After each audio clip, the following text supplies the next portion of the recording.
마태복음 4장에 보면 예수님이 공생애를 시작하시기 전에 마귀로부터 세 가지 시험을 받는 말씀이 있습니다. 여러분들이 너무나도 이미 잘 알고 있는 그런 내용입니다. 첫 번째 시험은 돌로 떡을 만들어 먹으라는 그런 시험이고요. 두 번째는 성전 꼭대기에서 뛰어내리라는 것이고, 세 번째는 자신에게 절을 하면 천하만국을 주겠다라고 하는 그런 시험입니다. 그런데 이 가운데 첫 번째와 두 번째 시험에는 전제 조건이 하나 붙어 있습니다. 여러분들도 기억하실 것이라 생각이 되는데 바로 하나님의 아들이여든이라고 하는 조건이 붙어 있습니다. 다시 말씀드리면 내가 만약 하나님의 아들이면 돌로 떡을 만들어 먹을 수 있을 것이고, 내가 만약 하나님의 아들이라고 하면 성전 꼭대기에서 뛰어내릴 때 천사들이 와서 예수님 붙잡아서 사뿐히 땅에 내려서게 할 것이라고 하는 그런 말씀입니다. 물론 예수님은 이 세 가지 시험 모두 말씀으로 이겨내셨습니다. 여러분들은 이 시험에 대하여 깊이 생각해 보신 적이 있는지 모르겠습니다. 마귀는요, 예수님을 시험할 때 마귀처럼 시험하지 않았습니다.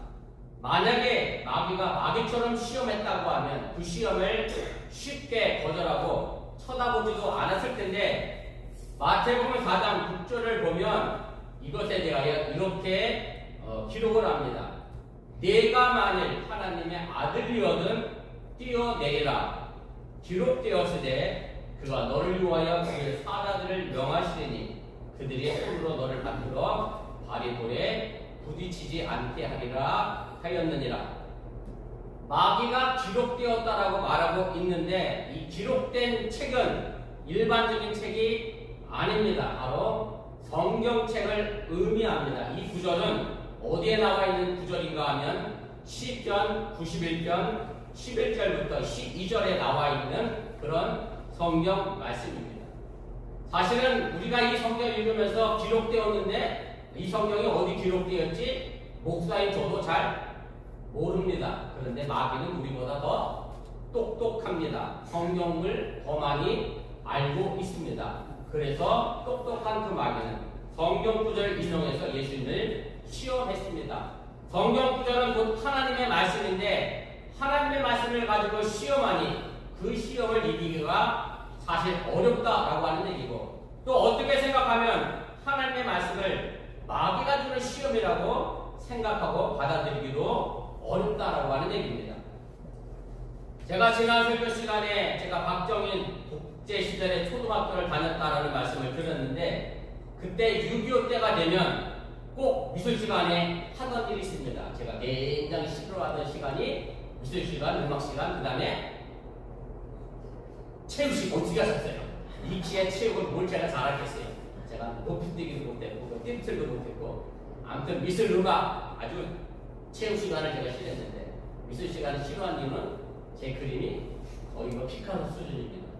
음악은 모르실 사람이 너무나 잘 알고, 박은희가 저번에 피아노 음이 맞는 거예요? 제 목소리 음이 맞는 거예요? 그래. 당연히 뭐가 맞아요? 피아노가 맞지 제가 맞겠어요? 제 마음대로. 근데 제가 미술 시간을 이렇게 돌아보면 제 옆에 비슷한 분들은 아마 다 그렇게 기억하실 것 같아요. 6.25 때 광고 포스터 그리면 북한 사람은 어떻게 그리죠? 기억 안 나요? 머리에 이렇게 막 뿔이 나고, 이빨은 뭐 이렇게 날카롭게 그리고, 얼굴은 시뻘겋게 칠하고. 그래서 저는 어렸을 때 북한 사람들은 그렇게 생겼는 줄 알았습니다. 그런데 탈북민들 보니 우리랑 똑같이 생긴 사람들인 것을 우리가 알게 됩니다. 마귀는요, 사실 머리에 뿔 나고 까만 망토 들고 우리 앞에 나타나는 존재는 아닙니다. 마귀는 너무나도 친숙하게 우리 마음속에 그리고 우리 주위에 도사리고 있는 존재입니다. 왜 하필 마귀는 구약 성경을 말씀을 인용해서 예수님께 뛰어내리라고 했을까라고 하는 겁니다. 사실 걷는 것은 더디고 느립니다. 멋지게 뛰어내리면 한 번의 인생을 역전시킬 수 있습니다. 말 그대로 인생을 그렇게 살고 싶어 하는 것이 우리 시대의 삶의 모습입니다. 제가 우리 아이들한테 가끔 그런 얘기합니다. 요즘은 그 말이 안 통할 수 있을 것 같아요. 티끌 모아 태산이라고 하면 우리 아이들은 뭐라는 줄 아세요? 그 티끌 모아서 언제 태산되냐고 그래요. 요즘 아이들 마음대가 그럴 수도 있어요. 그죠? 티끌 모아서 언제 태산 만들겠어요? 조그만 눈덩이는 조그만 동이 만들 수밖에 없어요. 큰 눈덩이 굴려야 큰 눈덩이 된다고. 그래서 투자가 아니라 요즘 뭐 하는 시대죠? 투지를 하는 시대가 돼서 사실은 티끌 모아서 한 걸음 한 걸음 걸어가는 건 굉장히 더디고 느리다라고 생각을 합니다. 마귀가 말한 것처럼 돌로 떡을 만들어 먹고 성전에서 뛰어내렸는데 안 다치고 사뿐히 내려앉으면 요새 말로 예수님 정말 뭐예요? 대박 아닙니까? 그러면 사람들이 예수님을 메시아로 구세주로 믿을 것이다 생각할 수 있다는 그런 말씀입니다. 제가 어린 시절 어린 소년에 이런 생각도 해봤어요. 야, 하나님이 오늘 아침에 오늘 비 오는데 막 새카맣게 하늘 만들고 천둥 벼락 막 때리면서 나 믿을래 안 믿을래 이러면 믿을 것 같아. 왜 근데 하나님은 그걸 안 하시는지 어린 마음에 제가 이해 못했던 적도 있습니다. 그런데 사실 이런 마귀의 시험은 예수님에게만 있는 게 아니라 제가 지금 이야기했던 것처럼 언제든지 우리 마음속에 자리 잡고 있는 시험이라고 하는 얘기입니다. 지금 우리가 예수님이 당한 시험을 바라보면서 뭔가 한 방 크게 터뜨리면 야 정말 저 사람 하나님의 아들이구나 라고 보여주면 좋겠는데 우리에게 그렇게 예수님은 다가오지 않으셨다라고 하는 얘기고 또 우리를 향하여 그렇게 마귀는 여전히 시험하고 있다는 사실을 여러분들이 깨달으시길 바랍니다. 사실 냉정하게 우리 자신들을 돌아보면 우리는 한 걸음 한 걸음 걷기보다는 단숨에 뛰어오르고 뛰어내리기를 바라고 있습니다. 예수님이 나가신 두 번째 시험은 마귀가 예수님을 성전 꼭대기에서 뛰어내리라고 했는데 저는 그 장소가 주는 의미가 참으로 상징적이라고 생각을 합니다. 무슨 말씀인가 하면 바로 우리가 기도하는 교회 안에서 뛰어내리고 싶은 시험에 너무나 쉽게 빠지게 된다는 말씀입니다. 그런데 우리가 단숨에 뛰어오르고 뛰어내리기를 바라는 신앙을 다른 말로 하면 바로 이것이 기복 신앙입니다. 그렇다고 해서 우리가 하나님께 복을 구하는 것 자체가 나쁘다라고 말하는 것은 결코 아닙니다. 우리가 복을 구하는 기복 신앙이 나쁘다고 하는 것은 내가 받은 재능이 무엇인지 혹은 내가 얼마나 노력했는지는 관계없이 무언가 큰 것을 얻으려는 마음 때문임을 여러분들이 깨달으시길 바랍니다. 복을 받아도 너무 쉽게 받으려고 하는 것이 문제이고 자신은 복 받을 만한 아무런 노력도 아무런 헌신도 하지 않고 무조건 복을 받겠다라고 하는 것이 문제라고 하는 얘기고 사실 이것은 우리나라의 무속신앙과의 같은 모습이기도 하다는 그런 얘기입니다. 저는 점집이나 무당집을 한 번도 가본 적은 없습니다만은 드라마에서 보면 무당을 찾는 장면들이 가끔 나옵니다. 한 가지 예를 들면 이렇죠. 우리 예지가 거기 볼티모어의 좋은 대학에 왔는데 아이가 좋은 대학을 가고 싶어서 무당집을 찾아가요. 그럼 무당은 딱 찾아온 부모에게 이렇게 묻습니다. 그 아이가 뭘 전공하고 싶어요? 그 아이가 이걸 전공하려고 하면 이런 노력들을 해야 합니다. 무당이 이렇게 얘기합니다. 무당은 절대 이렇게 얘기 안 합니다. 목사님들은 이렇게 얘기합니다. 근데 무당들은 뭐라고 얘기하느냐면 아이고 뭐가 꼈어?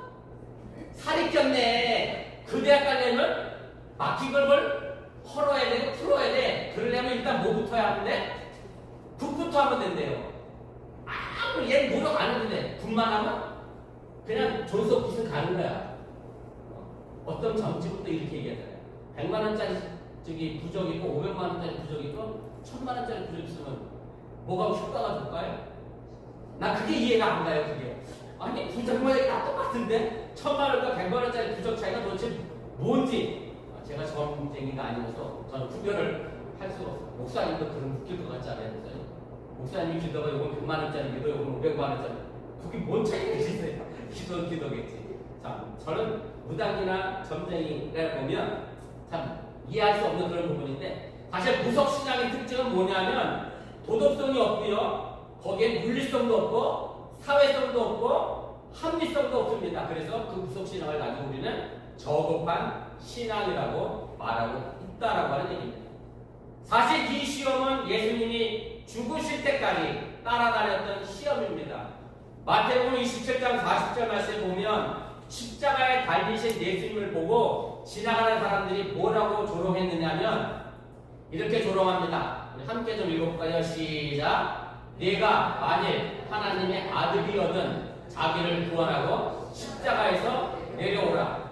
야, 이거 기가 막히지 않아요? 이때 예수님이 십자가 확 부수고 말이야 못 끊고 이거 참 찔린 거 치료하고 딱 내려오면 한 방에 해결할 것 같은데 그렇게 하지 않으셨습니다. 예수님은 죽으실 때까지 바로 이런 시험에 노출됐음에도 불구하고 그 시험에 넘어가지 않았고 이것은 예수님만이 받은 시험이 아니라 지금도 신앙 안에서 여전히 우리가 받고 있는 시험임을 여러분들이 잊지 마시기를 바랍니다. 우리 그리스도의 기적은 쉽게 영광에 오르고 쉽게 성공하고 쉽게 돈을 버는 것이 결코 아닙니다. 그리스도의 기적은 십자가를 짊어지는 것이고 삶의 값을 치르는 것임을 여러분들이 믿으시길 바랍니다. 그래서 우리에게는 목적이 기적이 아니라 이 목적을 향하여 나가는 지금의 과정이 기적임을 여러분들이 믿으시기를 바랍니다. 그래서 오늘 야고보서 저자는 오늘 본문 말씀에서 우리 인간이 가지고 있는 이런 허탄한 생각에 대하여 경고를 하게 됩니다. 그런데 말씀을 가만히 들여다보면 그렇게 허탄한 생각이 아닌 것 같음에도 불구하고 이 생각이 잘못되었다라고 경고하는 것을 우리가 주목해 볼 필요가 있습니다. 오늘 본문의 말씀을 간략하게 요약하면 이렇게 됩니다. 한 장사꾼이 있었습니다. 이 장사꾼은 오늘이나 내일뿐 아니라 1년의 전체의 계획을 가지고 여행을 할 생각을 합니다. 그리고 이 계획은 돈을 많이 벌어서 부자가 되겠다고 하는 그런 계획입니다. 비교적 이 계획은 치밀했고 그럴듯한 계획이었습니다. 도둑질하겠다는 것도 아니고 사기치겠다는 것도 아닙니다. 분명히 정상적인 생각으로 이 장사꾼은 계획을 하고 그의 장사를 해나갈 생각으로 여행 계획을 세웠습니다. 그런데 야고보서 저자는 본문 16절에 이렇게 말합니다. 이제도 너희가 허탄한 자랑을 하니 그러한 자랑은 다 악한 것이다. 다시 말씀드리면 이 장사꾼이 세운 계획과 생각이 허탄한 자랑이었다고 이야기하는 것인데 그냥 쉽게 말하면 허풍을 떨었다는 얘기입니다. 허탄한 자랑이라고 하는 말은 히라어로 알라조니아를 사용합니다. 이것이 원래 자만하고 교만한 것을 뜻하는 말인데 장사꾼이 1년 뒤에 내가 큰 돈을 벌겠다라고 장황하게 설명하는 것이 바로 허풍을 떠는 것이고 그것이 교만한 행동이라고 하는 그런 말씀입니다. 그래서 미래의 계획에 대하여 자기가 원하는 대로 될 수 있다는 듯이 말하는 것 자체가 허풍이고 교만한 생각이라고 하는 그런 말씀입니다. 사실 오늘 본문의 말씀은 똑똑한 장사꾼의 계획인데 사실은 이런 계획을 이 장사꾼만 세우는 것이 아니라 우리도 일반적으로 이렇게 계획하며 살아가고 있기 때문에 이 말씀이 지금 이 시대에서 중요하고 놓쳐서는 안 되는 말씀임을 여러분들이 믿으시기를 바랍니다. 오늘 본문 14절은 이렇게 말씀합니다. 내일 일을 너희가 알지 못하는도다. 너희 생명이 무엇이냐? 너희는 잠깐 보이다가 없어지는 안개니라. 이 말씀에서 우리는 두 가지를 기억해야 합니다. 첫 번째는 우리는 내일을 알지 못한다라고 하는 것이고 둘째는 우리의 생명의 모습이 잠깐 보이다가 없어지는 안개라고 하는 사실입니다. 사실 우리는 내일에 대하여 참으로 무책임할 때가 있습니다. 우리는 1년 후의 일을 너무 쉽게 말할 때가 있습니다. 오늘 본문의 장사꾼도 1년이 지나면 자신이 많은 이익을 남길 줄 알고 있었습니다.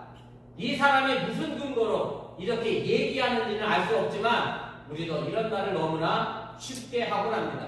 내년에는 좀 나아질 것이다.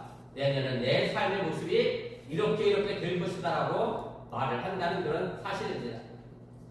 사실 저 자신도 이런 말을 하고 살고 있지만 막상 제가 말한 내년이 되고 나면 1년 전에 말한 대로 제대로 이루어진 것이 없음을 저 자신도 잘 알고 있습니다. 제가 2004년도에 미국에 유학하면서 제가 강림교에서 마지막 설교 때 그랬다니까요. 제가 지금 참새로 미국을 날아가지만 이렇게 설교하고 혼나 강림교회는 무슨 소리야? 무슨 소리하면 아주 혼나는 교회예요. 근데 제가 마지막 설교라 큰맘 먹고 이런 무슨 소리 했어요. 제가 지금 참새로 날아가지만 유학 끝나고 돌아올 때 너무 온다고 그랬을까요? 어떻게 알았어? 우리 오십사님 제 마음속에 들어간다. 제가 독수리가 돼서 날아오고 있습니다. 강림교회 주일에 있을 때 김목사님도 만난 이거 생각이 안 나네. 그죠? 정가 목사님 믿음의 집. 믿음의 집도 아마 비슷할 수도 있어요. 강림교회 대형교회라 이런 무술교수를 막 하면 혼나요. 부목사님. 그런데 제가 마지막으로 설교했는데 제가 독수리가 됐어요? 왜 그걸 4개월 만에 안 걸려서 누가 쉬면서 다시 한국에 돌아갈 줄 꿈에도 생각했겠어요. 정말 꿈에도 생각 못했어요. 제가 9년 전에 여기 오기 전에 어번교회에 9년 전에 구임하면서 제가 우리 집사라고 했다는 거예요. 나는 어번교회에서 은퇴한다 그랬어요. 근데 지금 제가 어디 와 있어? 여기 와 있어요. 내가 어번교회에서 9년 은퇴한다 그랬거든. 제 집 논문 지도 교수님 박예수 교수님이 계신데 그분이 저희 교회 10주년 부흥에 오셔서 이 목사 다음을 또 하나 가래서 아유 교수님 아닙니다. 저는 여기서 은퇴할 겁니다. 이랬다니까. 근데 저는 여기 와 있는 제가 한 말을 하나도 지키지 못하고 살아가 제 스스로가 허탄한 말을 내놓고 살 때가 너무나 많이 있습니다. 제가 지난 금요일에 장로님을 뵙고 왔습니다. 제가 목요일에 전화를 드려 금요일 오전에 찾아뵙겠다 그렇게 말씀을 드렸더니 장로님이 일어나실 수 있는 힘도 없으신 그 양반이 권사님이 머리를 감겨달라고 얘기를 했다는 거예요. 목사님 제가 온다고 하니 일어나 앉아 계셨고 머리를 감고 냄새나지 않고 청결한 모습을 제게 보이고 싶어 하셨는데 제가 아니라 물론 예수님을 맞이하는 마음으로 장로님이 그렇게 하실 것이라 생각이 되는데 제가 지금의 시대에서 이런 목사를 존귀 여기고 귀하게 여기는 장로님의 믿음과 신앙에 제가 감격을 하고 돌아왔습니다. 그때 제가 우리 김권사님과 이런 얘기를 했습니다. 우리 오집사님도 계셔서 알지만 제가 장로님 때 신방하고 우리 오집사님 같이 신방하고 애나님 내일에 신선 설렁탕이 있는지 몰랐어요. 장로님이 신촌에 가면 맛있는 설렁탕이 있다 해서 맛있는 설렁탕을 정말 맛있게 잘 먹고 돌아왔습니다. 그게 채 2달이 안 됐는데 지금 이렇게 병상에 누워 계실 것이라고는 아무도 상상할 수 없는 그런 상황을 우리 모두가 맞이했습니다. 그러게 사실 우리는 1년 후를 믿을 수가 없습니다. 저 자신도 오늘 제가 한 약속을 기억도 제대로 못하는데 1년 뒤의 일을 예측하거나 알 수 없다는 것이 너무 분명해진다는 그런 얘기입니다. 더 나아가 야고보 저자는 여기서 생명의 문제를 이야기합니다. 우리의 생명이 잠깐 보이다가 없어지는 안개라고 말씀합니다. 오늘 여기서 안개라고 번역한 히라버가 아트미스라고 하는 다용을 하는데 영어로 미스트라는 단어로 번역이 되어 있습니다. 그냥 일반적인 안개가 아니라 물을 끓일 때 나오는 수증기를 가리킵니다. 다시 말씀드리면 우리의 인생이 얼마나 허무하게 빨리 사라지는가를 표현하는 그런 말이고 인생이 그렇다라고 하는 모습을 우리에게 알려줍니다. 그래서 잠언 27장 1절에도 이런 말씀이 있습니다. 너는 내일 일을 자랑하지 말라. 하루 동안에 무슨 일이 일어나는지 내가 알 수 없음입니다. 이 두 말씀을 보면 문제는 내일이 아니고 1년 후가 아닌 걸 알게 됩니다. 바로 오늘이 문제입니다. 오늘 우리의 생명이 끝이 날 수도 있음에도 불구하고 많은 사람들이 큰 소리치고 사라질지를 우리가 보고 있다는 그런 말씀입니다. 그러게 우리는 내일이 아니라 오늘의 삶에서 한 걸음씩 나아가야 합니다. 왜냐하면 제가 이미 말씀을 드렸던 것처럼 우리는 내일을 알 수 없고 1년 뒤의 일도 알 수 없기 때문에 그렇습니다. 이렇게 확실하지 않은 상황에서도 아주 분명한 것은 있습니다. 그것은 바로 내일의 삶이나 1년 후의 삶이라고 하는 것은 바로 오늘이라고 하는 이 한 걸음 한 걸음이 모여서 만들어진다는 사실입니다. 우리는 결코 오늘을 건너뛰고 내일과 1년 뒤를 만들어낼 수가 없습니다.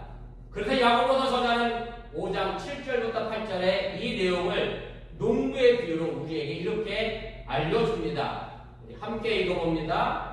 그러므로 형제들아 주께서 강림하시기까지 길이 참으라. 보라 농부가 땅에서 나는 귀한 열매를 바르고 길이 참아 이른 비와 늦은 비를 기다리나니 너희도 길이 참고 마음을 굳건하게 하라. 주의 강림이 가까우니라.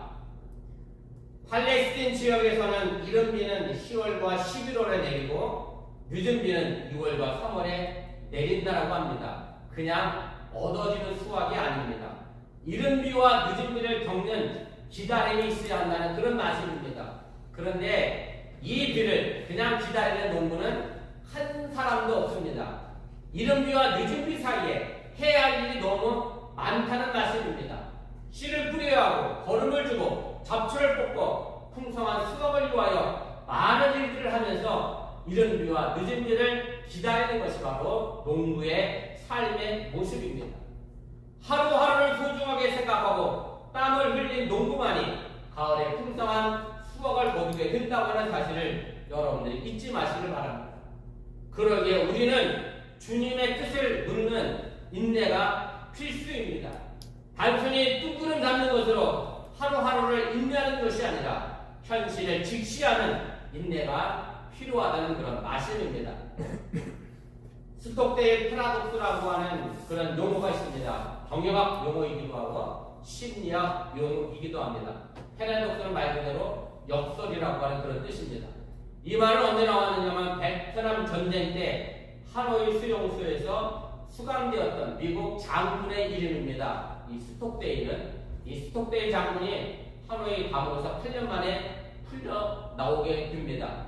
그러자 많은 사람들이 그를 붙잡고 여러 가지로 질문하고 물어봅니다. 그래서 수용소에서 어떤 사람들이 먼저 죽어갔느냐라고 하는 질문을 던졌는데 이 스톡데일 장군이 이렇게 대답을 했습니다.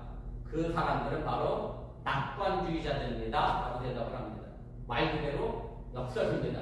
우리 생각에는 낙관주의자가 더 오래 버텨낼 수 있을 것 같은데 낙관주의자가 먼저 죽었다는 거예요. 왜 그랬는가 하면 낙관주의자는 이렇게 생각하는 거죠. 이번 성탄절에 내가 반드시 살아나갈 거야. 이번 부활절에 내가 반드시 살아날 거야. 이번 독립기념일에 내가 반드시 살아나갈 거야. 그렇게 나갈 거야가 계속 반복되니까 그 절망이 좌절로 바뀌게 되고 그래서 오히려 그 낙관주의자들이 수용소 안에서 죽게 됐다라고 하는 얘기입니다.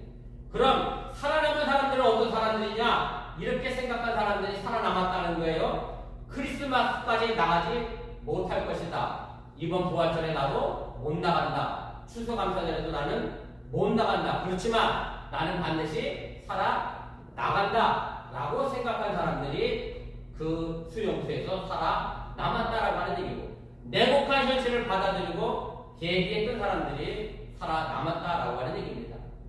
그래서 스톡데일 패러독스는 냉혹한 현실을 냉정하게 직시하면서도 궁극적으로는 성공할 것이라고 하는 굳은 신념을 잃지 않는 합리적 낙관주의를 뜻하는 경영학과 심리학의 용어임을 여러분들이 기억하시기 바랍니다. 지금 미국과 이란이 전쟁 중이라 사실 서민들의 삶이 어렵습니다. 미국이 여러 나라의 관세를 부과하면 사실은 부자들이 하고 관세적으로 올랐다고 뭔 큰 문제가 있겠어요. 파간난 사는 우리가 삶이 힘들고 어려워지게 됩니다. 이 현실을 바로 직시하고 더 하나님께 기도하면서 이 시간을 참고 견뎌내야 한다는 사실을 여러분들이 믿으시기를 바랍니다. 오늘 보면 야고보서 5장 9절에 야고보 사도는 이렇게 말합니다. 형제들아 서로 원망하지 말라. 그리하여야 심판을 멸하리라. 보라 심판주가 문 밖에서 계시니라. 사도 야고보는 이른 비와 늦은 비를 기다리면서 인내해야 하고 그 인내하는 마음에는 서로 원망하는 마음이 없어야 한다라고 분명하게 말씀을 합니다. 여러분들의 자녀를 위하여 얼마나 기다리고 있었는지 아니면 아내와 남편에 대하여 얼마나 참고 이해하려고 했는지 돌아보시기를 바랍니다. 성 어거스틴 어머니 모니카는 어거스틴을 위하여 30년간 기도했고 기다렸고 그래서 드디어 그 망나니 어거스틴이 성자가 되는 것을 보게 됐다라고 하는 얘기입니다. 자녀들을 위하여 기도하시고 아내와 남편을 위하여 기도하시기를 바랍니다. 사실 기도도 한 걸음입니다. 갑자기 뛰어오르거나 갑자기 뛰어내릴 수가 없습니다. 아마 여러분들도 부부싸움하면서 이런 말 한 번쯤 하셨을 것 같기도 하고 아니면 한 번쯤 들어보셨을 것 같기도 한데 뭐 이런 말 주로 많이 하잖아요. 내가 얼마 동안 너 당신을 위하여 참아줘야 하냐? 내가 당신을 위해서 10년을 참았다. 내가 이제 더 이상 못 참겠다. 안 했죠? 남들이 하는 드라마에서만 봤죠? 네. 그런데 사실은 이 말은 결코 참은 게 아닙니다. 뭐 한 거죠? 10년 동안 일을 가는 거야. 두고 참. 일을 가는 거지 아내와 남편과 자식을 위하여 참아내는 것이 결코 아닙니다. 이것을 가지고 인내라고 말할 수 없다는 말씀입니다. 이것은 인내의 기간이 아니라 원망이 쌓인 기간입니다. 진정한 인내는 야고보사도가 말한 것처럼 원망이 없어야 한다는 그런 말씀입니다. 그래서 우리가 신앙인이라고 하면 본문 야고보서 4장 15절에서 말씀하고 있는 야고보 저자의 말에 귀를 기울여야 합니다. 너희가 도리어 말하기를 주의 뜻이면 우리가 살기도 하고 이것이라 저것을 하리라. 우리의 성도들은 항상 하나님이 만약 원하시며 이라고 하는 전제 조건을 가지고 인생 계획을 세워야 함을 여러분들 잊지 마시길 바랍니다. 이 말을 반대로 하면 하나님이 원하시지 않는다면 나는 하지 않겠습니다 라고 하는 자세를 가져야 한다는 그런 얘기입니다. 그리고 이런 자세로 신앙생활을 하지 않으면 이 모든 것은 악한 것이고 하나님의 뜻을 묻고 하나님의 뜻을 행하는 것이 바로 17절에서 말하는 것처럼 선을 행하는 것임을 여러분들이 믿으시기를 바랍니다. 오늘 본문에 나온 장사꾼의 문제가 바로 여기에 있습니다. 다른 도시에 가서 1년 동안 장사해서 돈을 벌겠다는 의지와 뜻은 참 좋은데 문제는 이것이 자신이 결정한 것이고 하나님께 묻지 않았다는 것을 야고보서 저자는 우리에게 말하고 있음을 깨달으시길 바랍니다. 많은 신앙인들이 실수하는 것 가운데 하나가 바로 자기의 욕심과 뜻을 하나님의 뜻으로 교묘하게 위장하는 것에 있습니다. 실제로는 자기의 뜻과 욕심이면서 이것을 하나님의 뜻이라고 주장하는 것인데 우리는 결코 우리의 욕심을 하나님 뜻과 헷갈려서는 안 된다는 그런 말씀입니다. 우리가 하나님의 뜻을 묻는다라고 하면 우리의 삶을 전폭적으로 하나님께 맡기는 삶을 살아야 합니다. 바로 이것이 세상을 만물을 창조하신 하나님은 영원하고 무한한 것임을 인정하는 것이고 동시에 하나님은 사람의 과거와 현재를 주관할 뿐만 아니라 사람의 미래도 주관하는 것을 인정하는 것을 의미함을 여러분들이 믿으시길 바랍니다. 하나님을 의지하는 사람은 곧 우리 자신의 유한성을 깨닫는 삶을 살아가는 사람임을 여러분들이 믿으시길 바랍니다. 우리는 우리가 당면한 이 현실을 결단코 벗어날 수는 없습니다. 그렇다고 삶의 가치를 현재에 두고 현실의 삶의 즐거움만 쫓아다니는 현실주의적 삶이 되어서는 안 됩니다. 그리고 현실이 악하다고 현실을 부정하는 현실 도피적인 삶도 살아서는 안 됩니다. 우리 신앙인들은 현실에 살때 현실에 매이지 않는 삶을 살아야 하는데 바로 이것이 하나님을 전적으로 의지하는 삶에서만 가능하다고 하는 사실을 여러분들이 믿으시기를 바랍니다. 세상과 적당한 거리를 유지하고 사는 삶, 세상에 살고 있으나 세상에 속하지 않는 삶의 자세가 바로 하나님을 의지하는 삶이라고 하는 그런 말씀입니다. 세상 일도 그러하듯이 신앙의 일도 하루아침에 뭔가 이루어지지 않습니다. 오늘 하루가 모여 내일이 되고 하루가 모여 1년이 됩니다. 그렇게 한 걸음 한 걸음 기도하고 인내하고 원망이 없다면 바로 우리의 눈앞에 아름답고 풍성한 결실이 맺어진다고 하는 사실을 여러분들이 믿으시기를 바랍니다. 야고보 사도가 심판주가 지금 문 앞에 와 있다라고 말합니다. 그런데 이것은 먼 미래의 종말, 우주적 종말을 말하는 것이 아닙니다. 오늘 하루하루가 마지막이라고 하는 의미입니다. 아니 모든 대안의 시간과 사람, 사건이 마지막이라고 하는 얘기입니다. 지금 이 시간은 마지막입니다. 이거 지나고 나면 제가 이 시간을 결단코 돌이킬 수가 없습니다. 그렇게 하루가 지나갑니다. 종말론자와 종말론적 신앙을 구별하시길 바랍니다. 종말론자는 먼 미래의 종말을 말하지만 종말론적 신앙은 내일 지구가 멸망해도 오늘 사과나무 한 그릇 씹는 신앙이 종말론적 신앙임을 믿으시기를 바랍니다. 우리가 목표를 향해 걷는 한 걸음 한 걸음이 마지막이라고 하는 신앙입니다. 마지막이라는 그 마음으로 걷고 또 걷고 그러면 결국 우리는 큰 발자국을 남기게 됩니다. 결단코 건너뛰는 것은 없습니다. 반드시 한 걸음 한 걸음씩입니다. 제가 안투명하면서 보던 글 중에 아직도 잊지 못한 글이 있습니다. 오늘이라고 하는 시간은 어제 죽은 사람이 그토록 살고 싶었던 내일이다.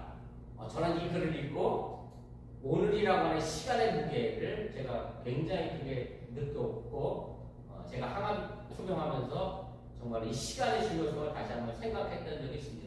우리는 오늘 아무렇게 살아가죠. 그런데 어제 죽은 사람은 이 오늘을 너무나 간절히 살고 싶어했다고 하는 그 얘기, 정말 이 오늘이라는 이 시간을 그냥 살아내지 마시기를 바랍니다.